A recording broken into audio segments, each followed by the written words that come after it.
Partner po sa business.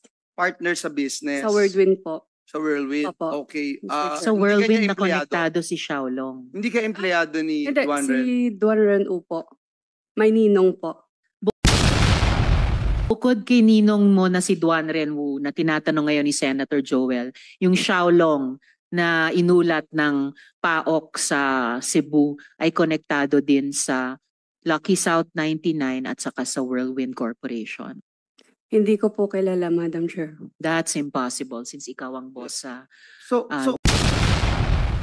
kasi Senator Joel. may question lang is dun lang sa Whirlwind kayo magka-partner ni Duan Renwu? Normal sa iyo yun? Ninong sama ka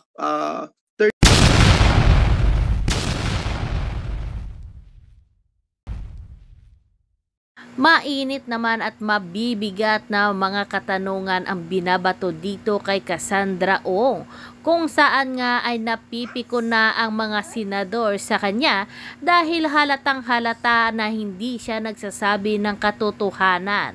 Na hanggang sa ngayon nga kahit na dumating na nga at nagpakita na itong si former Alice Guo ay wala pa rin silang linaw na kasagutan kung sino nga ba ang totoong big boss ng Pogo at Lucky South 99. Kaya narito guys, panoorin natin ang video at nang malaman natin kung sino nga ba ang totoong nagsasabi ng katotohanan o hindi. Partner po sa business. partner sa business. Sa Whirlwind po. Sa Whirlwind. Opo. Okay. Mr. Sa hindi ka Whirlwind niya na empleyado? konektado si Xiaolong. Hindi ka empleyado ni Hindi, Duan si Ren? Duan Ren U po. May ninong po.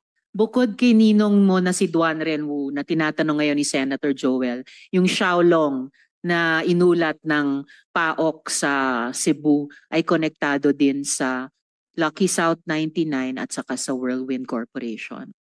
Hindi ko po kilala, Madam Chair. That's impossible since ikaw ang boss sa So kasi Whirlwind. Senator Joel. may question lang is dun lang sa Whirlwind kayo magka-partner ni Duan Renwu? Normal sa iyo yun? Ninong sama ka, third wheel ka namin ng boyfriend ko. Hindi lang naman po kami, Mr. Chair. Kaya nga, normal Opo. ba yun? So normal sa iyo yun? Cassandra Ong, umamin na kasama nito ang former Chinese police officer nang umalis papunta sa ibang bansa. Natanong ni Senator Villanueva ang umano'y pagiging notorious nito sa China. Unti-unting naliliwanagan ang mga senador sa kanyang pahayag. Ang sabwatan ng mga nasasangkot sa Pogo operations ay hindi malayong masawata. Sa lalong madaling panahon dahil sa mga nadidiskubre ng mga senador sa pagdinig. Samantala, malaking palaisipan kung sino ang PNP chief na tumulong sa kanilang pagtakas. Your Honor. Ano siya? Empleyado sa munisipyo? Empleyado po ng munisipyo, Your Honor. Pero empleyado sa munisipyo pero inassign mas bodyguard ni Mamalis? Hindi ko po inassign, Your Honor. Ano? Ba't lagi siya nasa kay Ma'am Alice? Alice, kilala mo? Hopping. Send dun sa name po, hindi ko po kilala po. Nasa ba yung picture na? Sandali lang Kunin ko lang yung picture. Nasa yung picture? Hindi. Ito. Ito. Alice. Go whopping. Ito. Ako tingnan mo. Kasi hindi ko po kilala. Hindi ba siya nagsiserve as your bodyguard? O driver? Driver Hindi pala, po. driver. Driver hindi po. Ha? Hindi Hindi po siya nakita kahit kailan. yung mukha po, yung picture po na pinakita niyo po sa akin, sa hindi ko po siya kilala. Ito. Ito si Melchor Rangel o Rangel. Hindi ko po kilala Melchor Rangel. Melchor. Melchor, wala po. Ha? Kilala mo ito si Melchor, Mayor? Mayor? Hindi ko po nakita po yung picture, Your Honor. Pakita page, pwede. Melchor Rangel o Rangel. From Pangaskasan, Sual.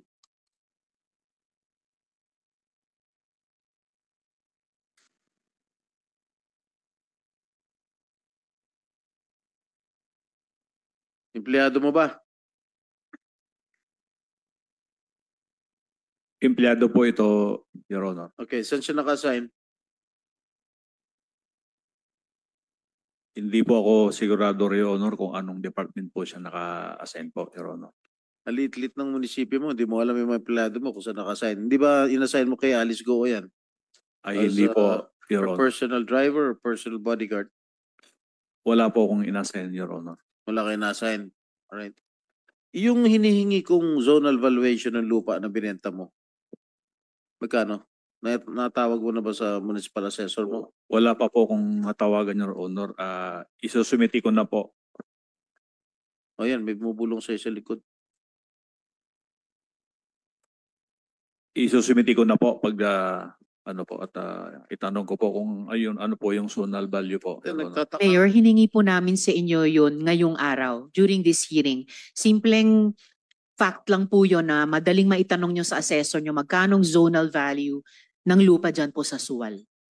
Pwedeng bigyan niyo po ako ng ilang minuto po at tatawag po ako, Your Honor. Yes, of course. Kanina pa po yun. Of course. Pwede na ba?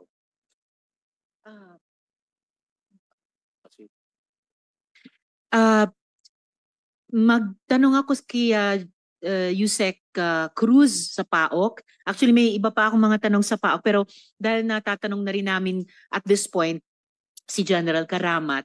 So, ang PAOK, you were looking into possible involvement of General Karamat in Bamban. Yung investigasyon niyo po ba, tumingin din ba sa links nila kay Mayor Kalugay? Mas nag-focus kami, ma'am. Good morning. Good afternoon, ma'am. We focus more on the investigation, ma'am, and the filing of cases, those especially the money laundering cases. As to the members and those who are operating this legal Pogo Hub in Banban. And sa investigasyong iyon, kahit dun sa focus nyo sa money laundering, pero bahagi siya sa maraming nakakabit sa Pogo, bukod dun sa tingin ninyo dun sa possible involvement ni General Karamat, tiningnan nyo rin po ba yung possible links ni Mayor Kalugay kaugnay ng kabuang Pogo and yung mga kakabit na krimen kasama ng money laundering?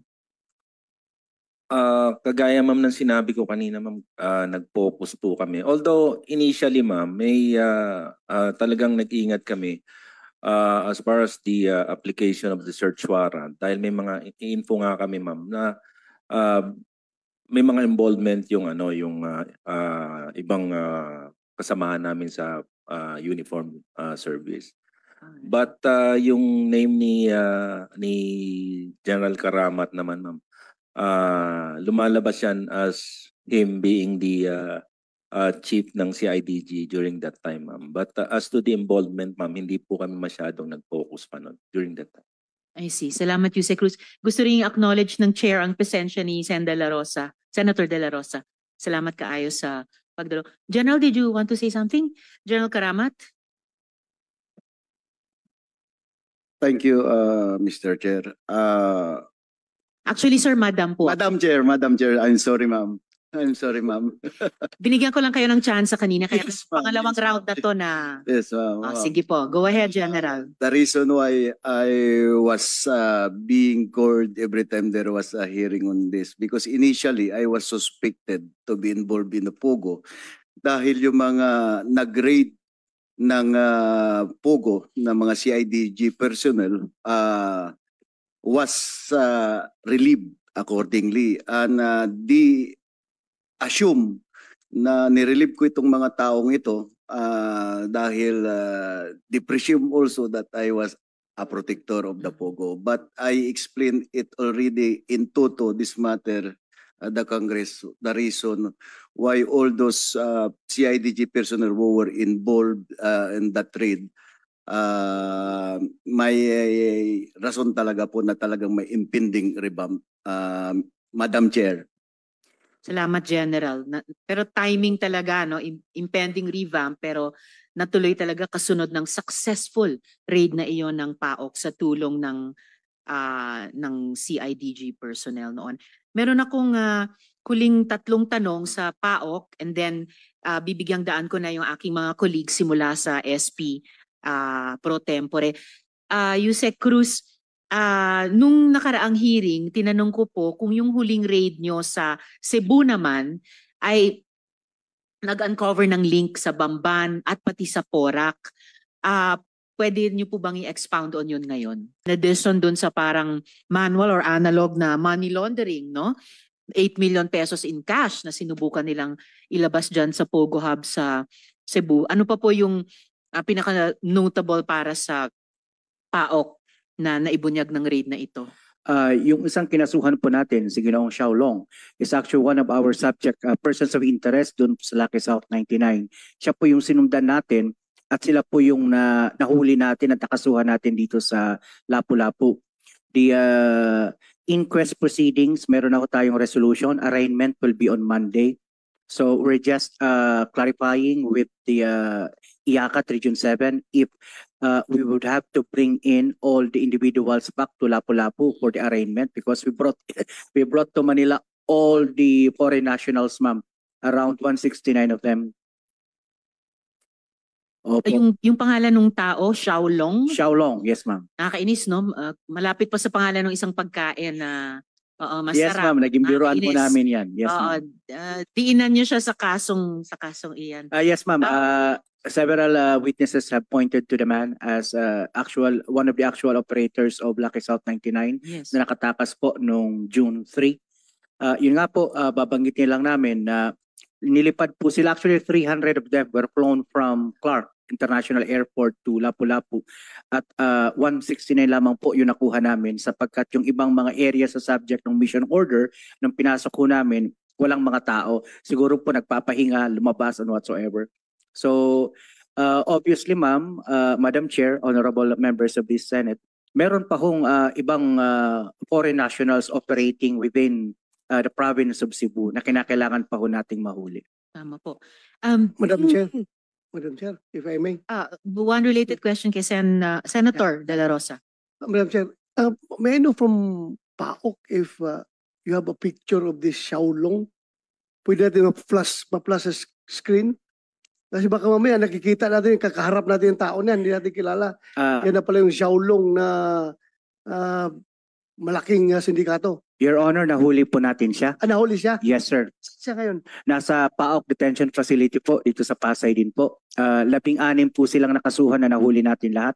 So yung mag-ama na operator po talaga ng Pogo ay nahuli po natin.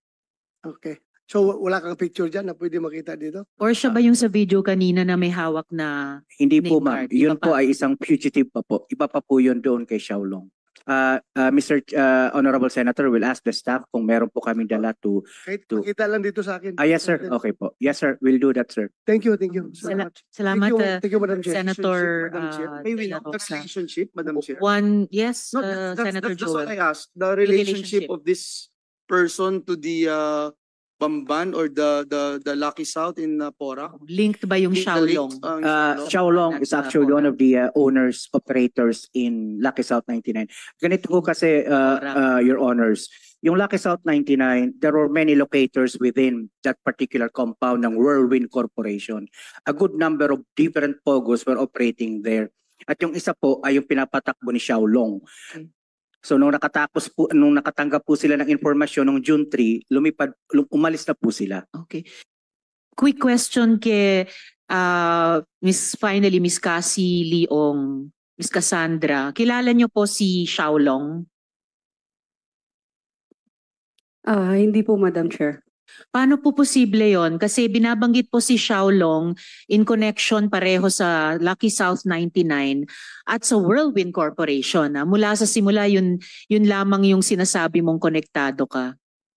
One more time, Miss Cassie, kilala mo ba si Xiaolong na associated hindi lamang sa Lucky South 99, kundi pati sa Whirlwind? And I remind you, you are under oath. Ito yung unang pagsagot mo sa amin, so magandang totoo yung isasagot nyo sa amin. Kilala nyo ba si Xiaolong? No po, Madam Chair. Okay, tatanungin pa namin ikaw ulit sa mga susunod. Director, Hindi, bago ko yung follow-up question ko kay Director. Miss Cassie, kasi meron din akong tanong sa iyo tungkol dun sa isa pang tao. We just got this information quite recently. Alam mo ba na ang ninong mo na si Duan Renwu ay wanted fugitive sa China? No po, Madam Chair. Ninong mo. Pero ninong niya si Duan Renwu. Balik kay... You want to say something else, Miss Cassie? On the mic, please. Wala po, Madam Chair. Alright, matatanong ka Madam pa Chair, namin. Hindi- Senator hindi- Joel, before I hindi go na back po to ako- Director. Hindi na po ako makamove Director on because Casio. hindi niya gaanong kilala and yung relationship niya kasi kay Duan Renwu, ninong mo lang siya, hindi ka ba niya empleyado o ka-partner? Partner po sa business. Partner sa business. Sa Whirlwind po. Sa Whirlwind. Opo. Okay. Mr. Ah, Chair. Sa hindi ka Whirlwind niya na empleyado? konektado si Xiaolong. Hindi ka empleyado ni Hindi, Duan si Ren. Duan Renwu po. May ninong po. Bukod kay ninong mo na si Duan Renwu na tinatanong ngayon ni Senator Joel, yung Xiaolong na inulat ng PAOK sa Cebu ay konektado din sa Lucky South 99 at saka sa Whirlwind Corporation. Hindi ko po kilala, Madam Chair. That's impossible since ikaw ang boss sa So Whirlwind. kasi Senator Joel. may question lang is dun lang sa Whirlwind kayo magka-partner ni Duan Renwu? You mean which? Sabi mo kasi magka-partner kayo sa Opo, negosyo. sa Whirlwind po. Whirlwind. Opo. Doon lamang wala na kayo ibang pinag-partneran? Like, No, you Meron answer kang the negosyo question. ka. We ask the Kung meron kang question. negosyo, meron ka pang ibang pinartneran, kung anong partner yon kasi magkasama kayo sa isang bahay, tama po ba? Kasi isa yung address nyo eh. opo. So, Tama okay. po. So, For sure. hindi ko iniisip na magka-partner kayo, partner-partner, dahil kagaya ni Alicel, hindi ko iisipin yon. But other than that, ng Whirlwind, may ibang partner pa kayo ni Duan Renwu?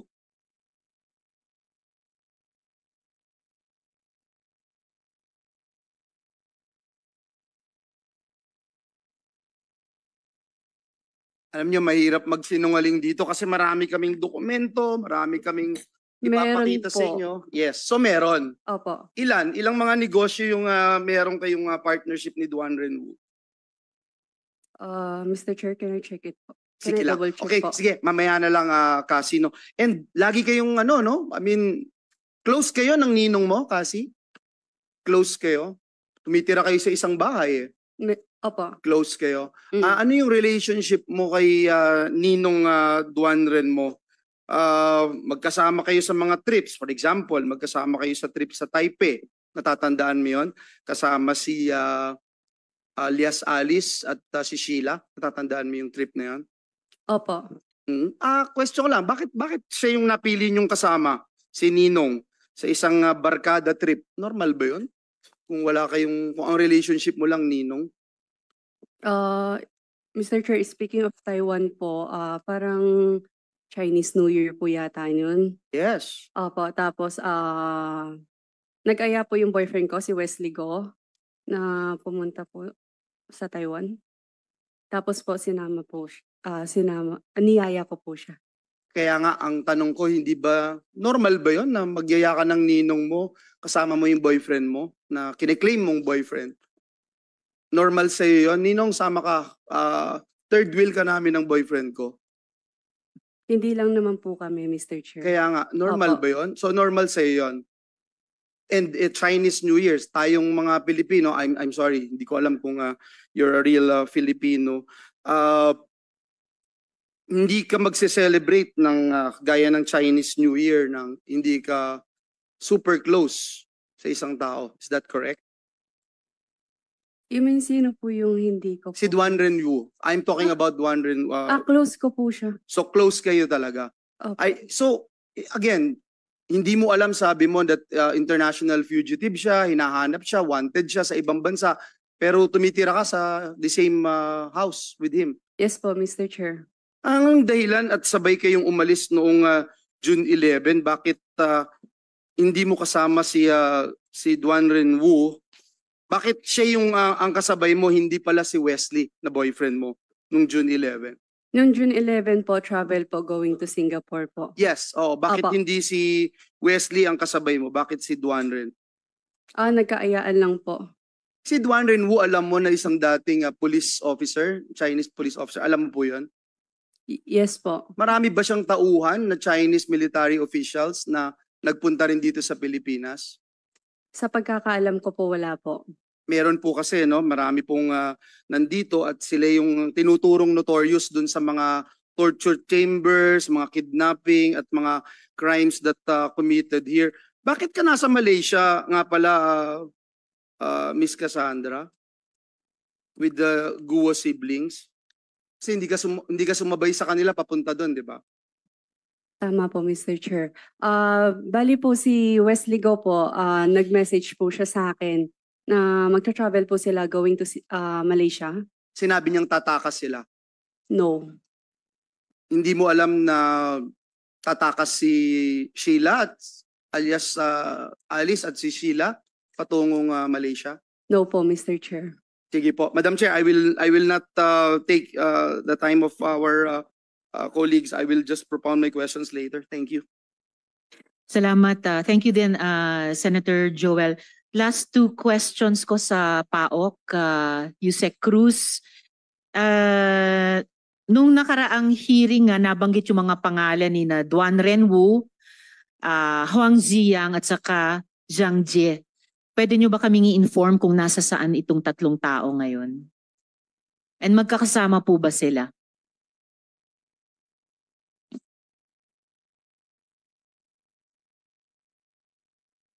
Yes, Madam Chair.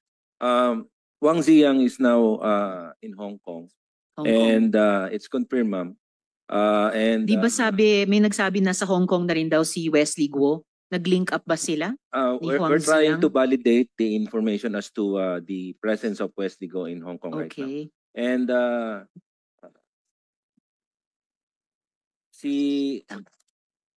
Mr. Duan Ren Wu, the former Chinese police officer, is now still in Malaysia. Malaysia. Indonesia, sorry ma'am. Indonesia.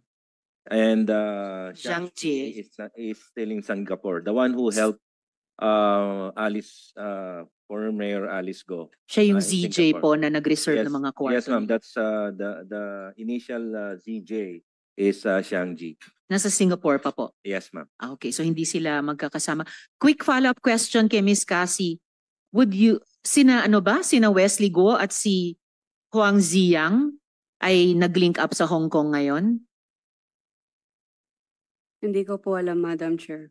Or nasan ngayon si Wesley Go? Hindi ko po alam. Hindi ka Sa tinatawagan, SP di ba, Pro Tempore. Madam Chair. Di ba boyfriend mo? Yes po, Mr. Hindi ka Chair. nagtatawagan kung nasan na siya. Hindi ka worried kung nasan siya. O baka napatay na siya o ano. Kung may nangyari na sa kanya. Mr. Chair, Are yung you not concerned about his safety? Yes. Miss Mr. Cassie. Mr. Chair, yung mga phone ko po is nasa MBI right now. So wala po kaming contact. And I have new phone pero wala pong other contact po. Don't you know his number? No, Mr. Chair. Paano nagtatawag ako? Hindi mo alam number niya? Hindi ko po memorize. Paano kayo Mr. Chair. siya tumatawag sa'yo? Siya tumatawag sa'yo before? Ba't di mo alam ang number niya? Posible naman. Mr. Chair, if ever na nagkatawagan, nakasave na. So, hindi ko rin po memorize. Alright. Yeah. Salamat, SP Pro Tempore. Huling tanong ko, Yusek Cruz sa PAOK. Well, lumalabas. Hanggang ngayon, lumalabas. Pinaglalaroan tayo ng mga dayuhang ito. Pinaglalaroan nila yung mga batas ng Pilipinas.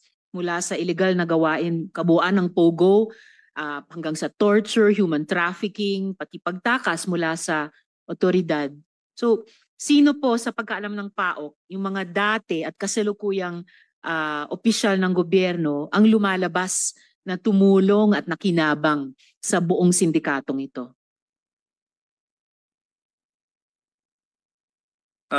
as agreed in our previous meetings with other law enforcement agencies, PAOK will be looking at the money laundering aspects and the filing of trafficking in person and the qualified trafficking, human trafficking. As to the involvement of the officers or officials of various agencies that were mentioned in some intelligence reports, ang usapan, ma'am, is they will be conducting their own investigation. Like for the PNP, they have their IAS, Internal Affairs Service, and the BI also have their own legal affairs, internal legal affairs.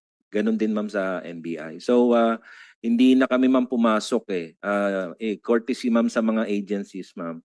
So what we focus on more is the money laundering, which yung nangyayari ngayon na pinapile nating kaso, ma'am, is a collaboration with all the agencies involved with PAOK as the team head, ma'am.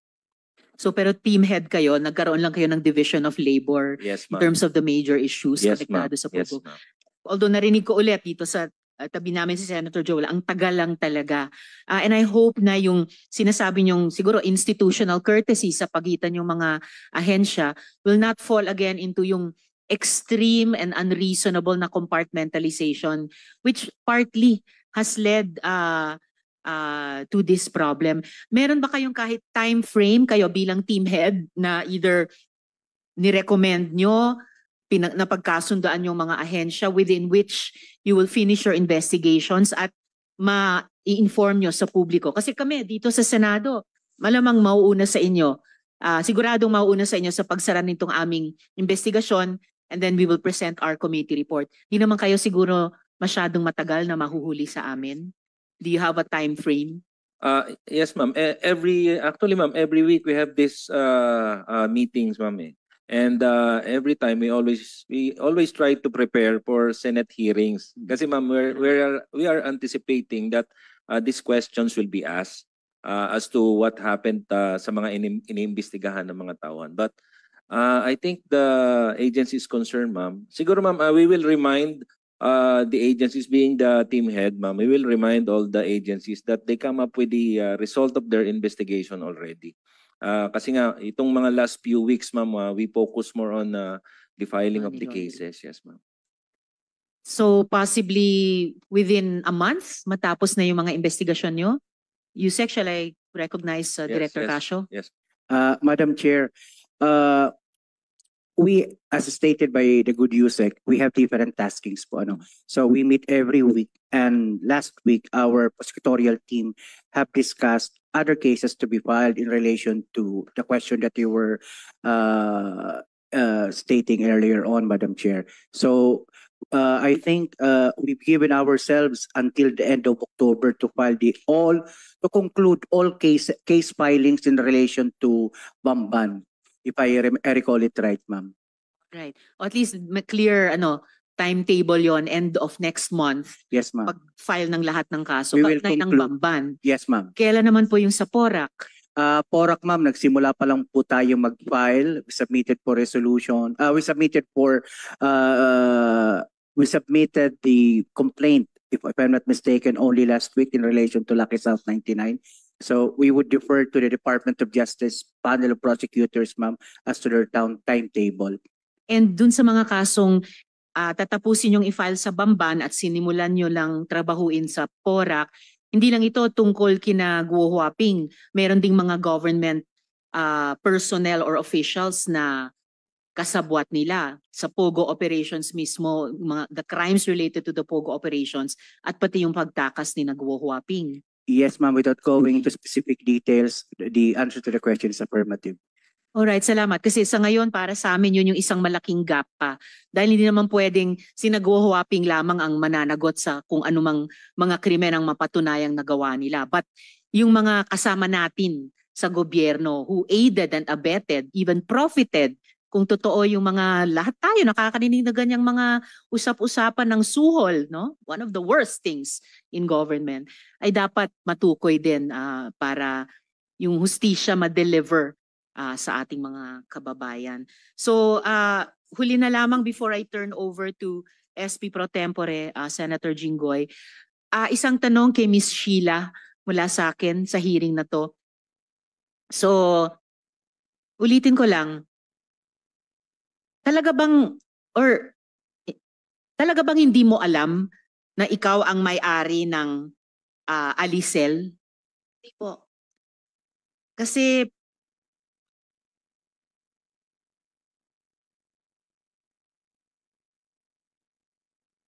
alright, and huling-huling tanong ko para sa iyo, Miss Sheila, sa hearing na to. Yung bahagi ng kwento mo na lumipat kayo mula sa small boat papunta sa big boat, paano kayo lumipat? Paano po? Paano kayo lumipat? Kasi hindi naman pwedeng mula sa small boat, lilipad kayo sa big boat. Pero nasa dagat kayo. So paano kayo lumipat from the small to the big boat? Mayroon kasi yung palang handanan ng bahaba. Paakyat May po. hagdan, Opo. ladder.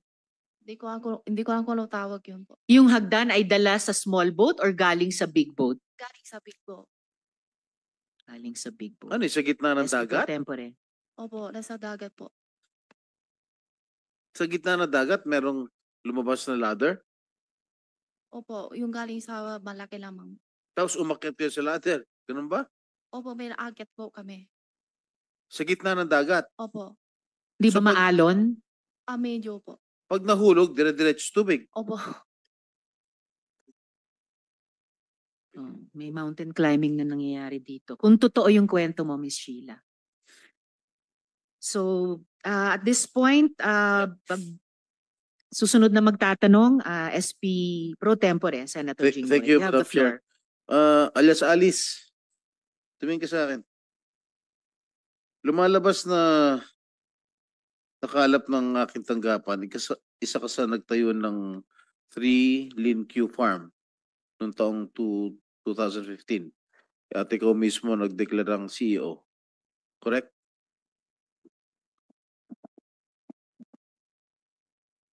Sen, may case po final po sa akin sa AMLAC. So, I invoke my right against self-incrimination po. Sorry po. May mga dokumento na eh. Pinapa-confirm ko lang sa'yo.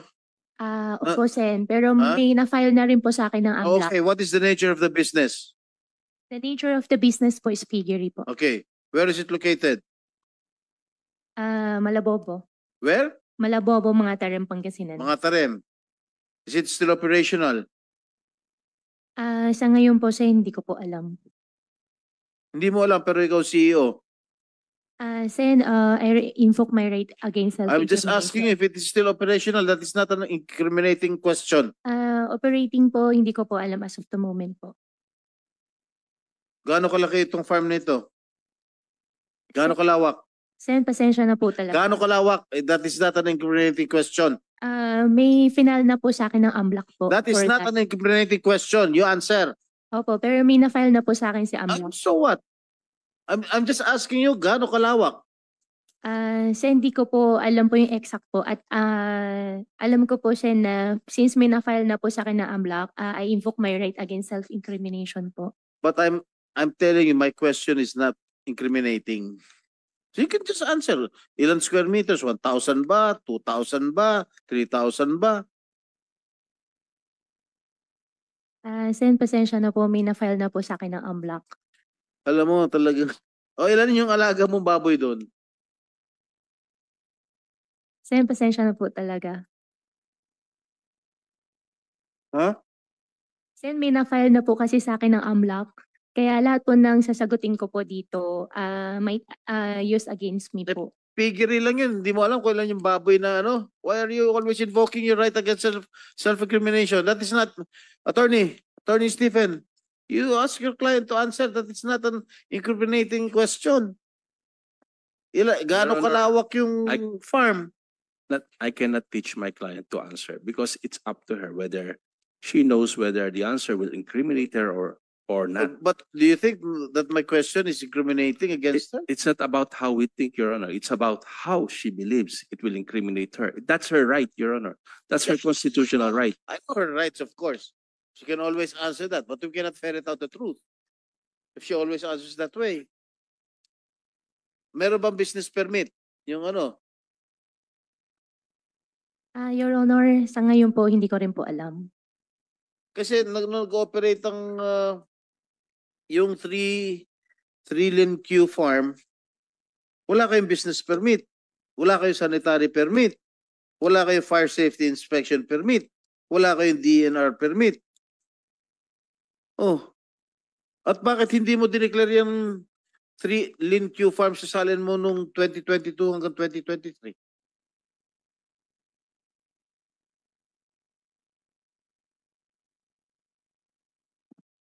Hindi po ako sure kung na-declare po. Madam Chair, can you please, Sofina, duces tecum the salin? Of meron na ba? Salin. Can you, okay, are you Yes, aware of, SP Pro Tempore, we will furnish it. are you aware of the bank transactions of your piggery, yung 3 Lin Q? Aware ka ba? Sen, anong pong transaction po? Okay. Ang pinupunto ko rito, okay, yung kumpanya mo with a 10 million capital had no financial activities in 2018, 2019, and 2020. And yet, bakit napakalaki ng mga bank transactions mo simula noong 2016 hanggang taong kasalukuyan? Between 2021 and 2024, may sudden surge in bank transactions amounting to about 650 million pesos based on the findings of the AMLA. In total, the bank transactions of your piggery farm amounted to 831 million from 2016 to 2024. Are you aware? Ganun ba kalaki yung pera? Sen, may final na po sa akin sa AMLAC po. I invoke my right against self-incrimination po. Lalabas at lalabas talaga yung katotohanan yan. Alam mo talaga sinungaling ka talaga, Madam Chair. Alam mo And talaga, SP Pro Tempore, in direct relation to that, Guo Huaping, you are in continuing contempt. You are continuing to be evasive, for the record. okay, thank you, Madam Chair.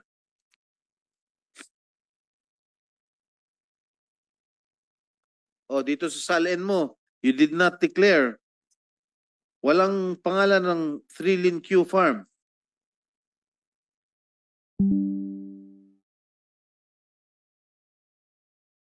In your salin, you want me to confront you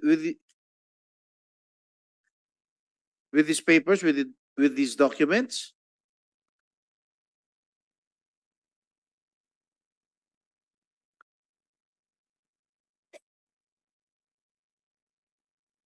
Sen, related din po siya sa money laundering po na case po. I invoke my right po ulit.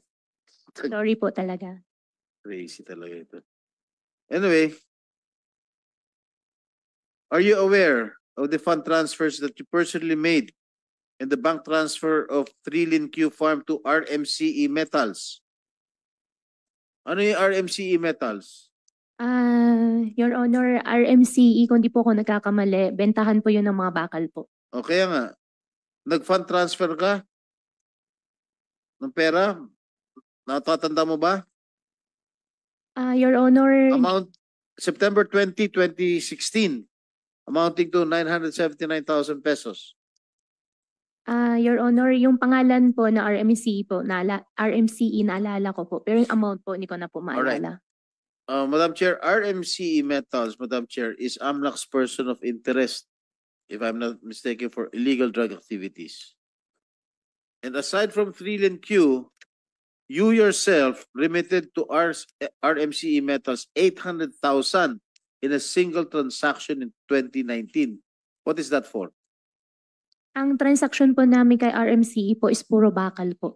In one single transaction, 800,000?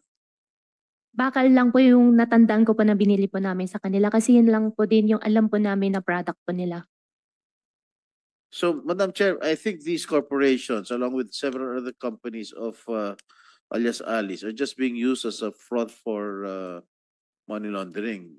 And there are several questionable and humongous bank accounts or bank transactions that are not backed up by their incomes and business activities. And I think AMLAC should take note of this. Sino ba representative ng AMLAC? Attorney Arnold. Yes, Your Honor. That's already part of our investigation, Your Honor. All right. Okay, Cassandra. What is your full name? Catherine Cassandra Leong po. Ilan taon ka na Mr. ngayon? 24 years old po. Birthday? May 23, 2000 po. Ano pangalan magulang mo? Ang mom ko is Lee Xia Ing. Ang dad ko naman, I think, is Richard. Hindi ko You po, think? hindi ko po alam yung full name ng dad ko kasi hindi ko po siya nakasama. Yung nanay mo? Lee Xia Ing. Lee Xia Ing. Ong Ying. Lixiaying. Okay, saan ka pinanganak? Sa San Juan, Manila po. Ha? San Juan, Manila po. San Juan, Opo. Metro Manila. Opo. Kailan, kababayan pala kita. Kailan kayo tumira sa San Juan? I think since until 2, 3 years old. Hindi ko po maalala. 2001. 2000. Since nung doon ako pinanganak, I think po. Tapos lumipat kami sa Binondo. Saan ka nakatira ngayon? Ngayon po, doon sa bahay sa Porac po. Bago ako umalis ng bansa. Sino kasama mo sa bahay mo? Si Ninong po. Doon sa bahay sa San Juan, may naalala ka Sa San pa? Juan po. Ha? Saan pong bahay? Sa San Juan po, Oo, Mr. Chair? may naalala ka pa? Bahay mo sa San Juan? Hindi mo alam kung saan ka pinanganak doon? Paano ka pinanganak? Hindi mo Hindi alam ko kung po paano alam. ka Ibig pinanganak? sabihin sa ospital ba, sa home birth ba, sa Comadrona? Sa Madrona, tapos dinala po So sa hindi sa ospital. ospital. Yun ang, Tapos yun ang dinala po sa gusto kong ospital, tanungin. Mr. Chair. Hindi ka sa ospital pinanganak. Hindi po, pero dinala po sa ospital. Ano ospital? Wait lang po. I-confirm ko ulit yung address ng ospital. Kasi ilan lang yung ospital namin sa San Juan eh. Chinese Gen po, Mr. Chair. Ang layo naman nun. From San Juan, dinala ka ba sa Chinese General? Ng nanay mo? Hindi ko po alam sa kanya. Kasi base sa... Miss Cassie, alam ko first time mong humarap sa committee namin kasi nagmagandang loob kami sa doktor, no? Opo. Ng House of Representatives na nagsabing bumagsak ang blood pressure mo, kailangan mo ng 2-3 araw na makapaghinga sa ospital. Pinagbigyan po namin yon. First time nyo sumagot sa amin. Sumagot kayo ng maayos po. Seryoso po itong mga tanong, hindi katatawanan. Ano po? Miss Cassie. Opo. Alright. Yes, Okay. Mr. Tempore. Thank you. Thank you, Madam Chair. Base sa record ng birth certificate mo, pinanganak ka nga sa San Juan. Ito. At kasalukuyan, mayor ako nun. No San Juan. Alright? Pinanganak ka through hilot by a certain Rosario Mendez. Alright? Nakalagay dito sa ano, dito sa certificate of live birth mo. At ang address na nakalagay ay 347 P. Mendoza Street, San Juan. Okay. Alam mo, matagal akong mayor doon, 7 na taon eh. Naalala mo anong barangay itong P. Mendoza Street? Hindi po, Mr. Chair. Okay. Inusisa at pinagtanong ng aking mga staff sa mismong barangay at sa mga residente na kinasasakupan nung sinasabi mong address na 347 P. Mendoza. Yun ay nasa barangay Ermitanyo. Kung may ganong address na nag-exist noon pa man. Ngayon, wala na raw ganyan number, house number, maski noon pa. Ngayon kasi, naging 2 digits na lang yung house number, pero ginagamit pa rin ng mga residente ang lumang 3-digit house number sa PB Mendoza Street. At wala rin nakakakilala na sinasabing manghihilot na nagngangalang Rosario Mendez. Alright? And also, I'd like to point out, Madam Chair, that the place of birth indicated in the certificate of live birth of is 345 P. Mendoza Street. Wala pong ganyan address o house number sa San Juan. Maniwala ka sa akin. Kabisado ko lahat ng kalsada ron. Madam Chair, it seems that the entries in the birth certificate of Cassie Ong are quite questionable, no? Walang manghihilot, walang Rosario Mendez, at wala rin yung address San Juan na nakalagay sa kanyang birth certificate. At isa pa, nung mayor ako ng San Juan, libre panganganak doon. Hindi kami gumagamit ng manghihilot. Libre panganganak doon sa mga health center. Nung mayor ako. At libre libing doon pag namamatay ang mga tao ron. SP Pro Tempore, tanungin ko lang ang COMSEC kung nandito pa ulit ngayon ang PSA.